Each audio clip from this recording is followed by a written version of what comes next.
But I remember losing this cinematic boss battle because I didn't know that you were supposed to use this super niche feature that was useless up to that point in the game, which was Hey, what's up everybody? Thank you for clicking on this video. Please hit that like button and that subscribe button. It really helps the channel out a lot. It really does.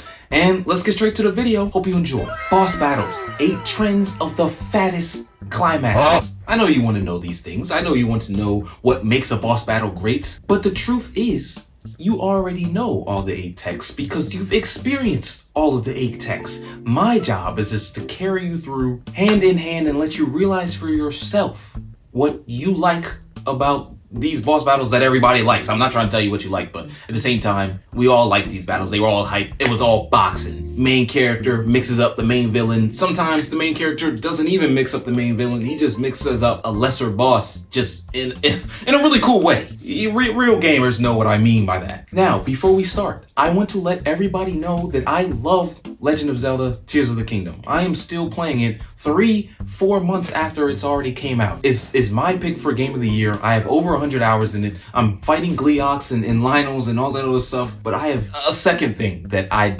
did not like about the game. Tears of the Kingdom was a great game, but there's no such thing as a perfect game. Now, I said I've been fighting Gleeoks, I've been fighting Hinoxes, Phantom Ganon, Ganondorf, and all of those things, and I actually enjoyed myself a lot fighting those bosses. However, the end of temple bosses, they were less than satisfying to me. I had more enjoyment looking and seeking out the Gleeoks and the Lynels than I did seeking out the boss at the end of the temple. Now, I don't know if I was underwhelmed by the bosses at the end of the temple because of the order in which I did them. My first temple I did was the one with Tulin. There was the big flying dragon thing that had like ceiling fans for wings. That boss, along with every other boss, I completed without dying once. I learned how to fight the boss in the middle of the boss battle and still came out without a scratch. And in a game like Tears of the Kingdom where you get one-shotted for basically everything and anything, it felt kind of weird how the rest of the game was more difficult than the end of temple bosses. With all that being said, maybe I didn't favor the Tears of the Kingdom end of the temple bosses because I loved the end of the temple bosses in Breath of the Wild so much. As a matter of fact, I'd say Thunderblight Ganon specifically is one of my favorite boss battles of all time. He literally moved like a ninja and there was a creative way on how to beat him. I remember when that boss fight first started and he was whipping around the screen and I was like, oh yeah, this about to be lit. It made me feel like I was a Naruto character or something. This boss battle just had a different aura to it. It felt like it wasn't going to be just every other boss battle that was super fast and that was his gimmick. Because at the end of the day, that wasn't his only gimmick. Both Breath of the Wild and Tears of the Kingdom had an element to it that was like, you know, come on, figure it out yourself, but really outdid itself with the Thunderblight Ganon boss battle because you had to use a magnesis technique to put giant magnets in the air to electrify and shock them down. One of the most original concept for a boss battle I've ever seen, and it was only one of the 4 end of temple boss fights in Breath of the Wild. Another boss battle that had me on the edge of my seat was the perfection of the ATB system with the Final Fantasy VII Sephiroth boss battle. You couldn't win this fight without optimizing your team. Optimizing that team after you completed the 50-hour experience up to that point to get to that final boss battle. And on my first playthrough of Final Fantasy VII, I did not exactly give the same love to every teammate as I should have. So my team was Cloud, Aerith, and Tifa, where Aerith was my healer, Tifa did damage, and Cloud basically did everything. And then, for obvious reasons, I had to change my main team up to the original 3, Barret, Cloud, and Tifa. I remember I buffed Barret up a little bit because there was a tiny little section of the game where you couldn't play as Cloud, and that was a boss battle all in itself. But Barret came through for me with that one with the Gatling gun. In the original Sephiroth boss battle, there was a lot of visuals going on in the background. I mean, the music was jumping. I'm probably playing some of the music right now. The music was jumping, but I didn't even have enough time to really take in all of the audio and the visuals because I was in an infinite QTE QuickTime event loop in the perfect ATB system that was Final Fantasy VII. There weren't actually QTEs in the game, but everything was moving so fast that it felt like there was QTEs in the game. And the music was legendary, brought the whole experience to peak performance, imagine sweating profusely playing a fucking JRPG. Cause I don't have to imagine it. That's literally what I was doing. Now this next boss battle definitely has a story to it because it rocked me, and it's a recent one. This is the story of how I got stuck on Z57 in Metroid Dread that came out in 2021. Now if you aren't familiar with a Metroid game, or even a Metroidvania game for that matter, Metroid is one of those games that will watch you run around in circles and not tell you that there's like, you know, a secret block that you have to destroy or a secret thing that you have to do to advance into the story. Sometimes you may have to backtrack and it won't tell you. You just have to figure it out yourself, which works really well with the game. I was playing the game blind and I got to the guitar section. But in the Z57 fight, I was so astonished with how long the second phase of it was. I had like 126 missiles and it just wasn't enough. I was unloading all of my ammo into this dude. Now, there were multiple different phases in this boss fight, but I just ended up doing them over and over and over again because it, for some reason, was cycling through and through. So I actually really got really good at each phase in the Z57 fight. But all the phases just kept cycling through. I wasn't getting to that final death stage of the boss. I tried playing with the Switch docked. I tried playing with the Switch not docked. I tried playing with the Pro Controller. I tried everything. And obviously, nothing was working. There was even a little cutscene animation where Samus would latch on to Z57 and just unload every missile she had on him. And I ended up doing that like 5 times. And we all know the magic number for boss battles in video games is 3. So I was feeling cheated. Now, I hate looking up walkthroughs for any non-Pokemon related games. I just don't do it. I don't even watch game reviews. I don't watch upcoming trailers when I don't have to. I just don't like knowing anything about the game, and I much rather play the game blind. But for this section, I had to look up a walkthrough. Turns out, when Z57 latched onto the wall, I was supposed to shoot his hands with the missiles to shoot him off the wall, which is something that I did not know. I was supposed to do that 4 times, and that was something I just wasn't doing. And because I wasn't doing it, it just kept recycling me through every phase of the boss battle in perfect Metroid fashion. By the way, there were times where Z57's hands was on the wall, but just not in the right phase. Once I literally laid my eyes on that one sentence and saw the picture, I beat that boss so easily because I just kept, it was just the same cycles over and over again. So I got really good at it. And I will never forget how stupid that fight made me feel. Now, I love Pokemon. I always have. I played the TCG, I played the games, I watched the anime, I was their main target audience. But one thing that I love more than Pokemon is difficult Pokemon boss battles, and we don't normally get them. Cynthia, Red, and Pokemon Crystal. But in Pokemon Legends Arceus in 2022, we got one with the real secret ending, Volo. Now this one came out of the blue because it was a good game, but there weren't really, you know, Pokemon battles in the game. There weren't even really trainers. So all there was to do was to pick up every Pokemon and put them in the Pokedex, which I did, and eventually that led me to Arceus. Before it led me to Arceus, it led me to Volo, the secret main villain of the game. Now when Volo came up to, like, you know, confront me, I felt OP. It was like there was nothing in that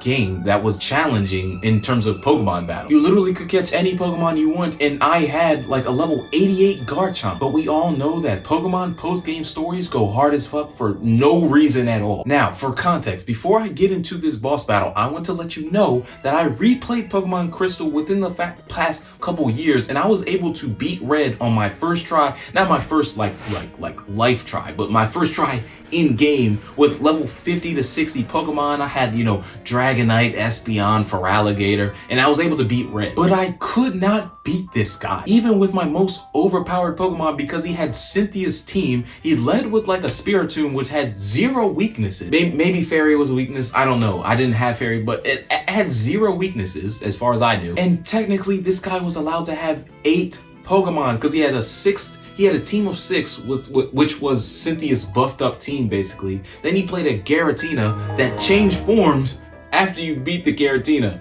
and it was a whole new boss battle. So it was 6 Pokemon, cuts, no breaks, Giratina, cuts, no breaks, alternate form Giratina. And he had to have washed me like 4 or 5 times, and I loved every moment of it because that made me lock in really hard and actually choose a Pokemon team that was worthy enough to beat this guy's, you know, basically cheated team. He beat me with 8 Pokemon. Like that's not, but it was enough for me. Now, every climactic boss battle doesn't have to be this big grandiose main villain. Sometimes you just gotta collect a soul contract from somebody who's been evading the devil like you have, the main characters. And I'm talking about Ribby and Croaks from Cuphead all the way back in 2016. I put Ribby and Croaks on this list because Ribby and Croaks, for some reason, it just always stuck out to me in Cuphead. All the bosses in Cuphead were great. They were all gimmicky. I love learning the different phases and getting better and better and better. But something about Ribby and Croaks was just fun on the first try, fun on the last try, which is not a sentiment that carries on for every other Cuphead boss. Cuphead bosses, along with the story,